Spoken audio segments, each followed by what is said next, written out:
आता बातमी सोलापूरातून। सोलापूरचे ग्रामदैवत सिद्धेश्वर महाराजांच्या यात्रेतील आजचा प्रमुख दुसरा दिवस आहे। पहिल्या दिवशी तैलाभिषेक सोहळा पार पडल्यानंतर आज अक्षता सोहळा पार पडणार आहे। दुपारी 12 वाजण्याच्या सुमारास सिद्धेश्वर मंदिर परिसरातील संमती कट्ट्याजवळ हा सोहळा पार पडेल। यात्रेतील प्रमुख पुजारी असलेल्या हिरेहब्बू यांच्या वाड्याजवळून मानाच्या 7 नंदी ध्वजाची मिरवणूक निघाली आहे। यात्रेमध्ये संपूर्ण सोलापूरकर बाराबंदीच्या वेशभूषेत आहेत। अभूतपूर्व अक्षता सोहळा पाहायला महाराष्ट्रासह कर्नाटक, आंध्र प्रदेशातील भाविक सोलापुरात दाखल झाले।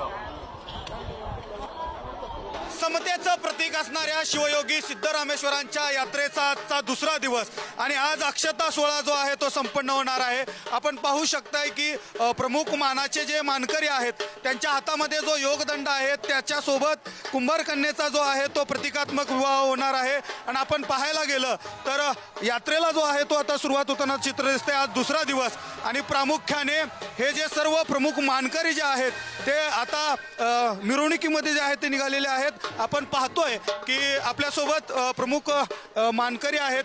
काय सांगाल, आज अक्षता सोहळा आहे, कशा प्रकारे मोठा उत्साह जो आहे तो संपूर्ण शहरामध्ये दिसतोय?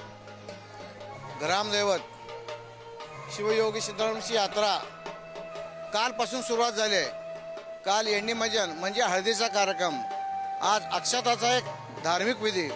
मंदिरात गेल्यानंतर पहिला सुगडी पूजा आणि संमती पूजाहून मंगलाष्टक होतो आणि त्याच्यानंतर 68 दिंगा सुरुवात होते। आजचा महत्त्वाचा कार्यक्रम आहे। मोठा उत्साह जो आहे तो संपूर्ण सोलापूर शहरामध्ये दिसतोय। प्रथमतः यात्रेमध्ये जे आहेत ते प्रमुख मानकरी असतात, त्यानंतरनं पालखी असते आणि त्यानंतरनं आपण बघितलं गेलं तर सातीही नंदीध्वज जे आहे ते असतात। त्यामुळं एकंदरीत संपूर्ण शहरामध्ये जे आहे ते आनंदाचं वातावरण जे आहे ते आपल्याला दिसून येते।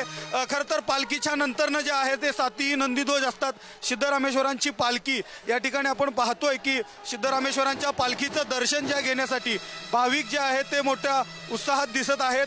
त्यामुळं एकंदरीत या पालखीच्या नंतरनं जर आपण बघितलं गेलं तर नंदीध्वज असतात। 7 ही नंदीध्वज जे आहेत ते या संपूर्ण शहरामधून दिसून येत असतात। आणि आपल्याला जर पाहायला गेलं तर या बाराबंदीच्या वेशामध्ये असलेले संपूर्ण सोलापूरकर जे आहेत ते या ठिकाणी आपण बघतोय की नंदीध्वज जे आहेत ते आता मिरवणुकीला जे आहे ती सुरुवात होतानाचं चित्र दिसते।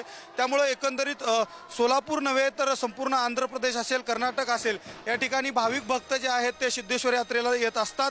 त्यामुळे एकंदरीत संपूर्ण शहरामध्ये जे आहे ते आज अक्षता सोहळा असल्यानं आनंदाचं वातावरण आपल्याला दिसून येतंय। कॅमेरा पर्सन निखिल करंदीकर सह अनिकेत गायकवाड, पुढारी न्यूज, सोलापूर।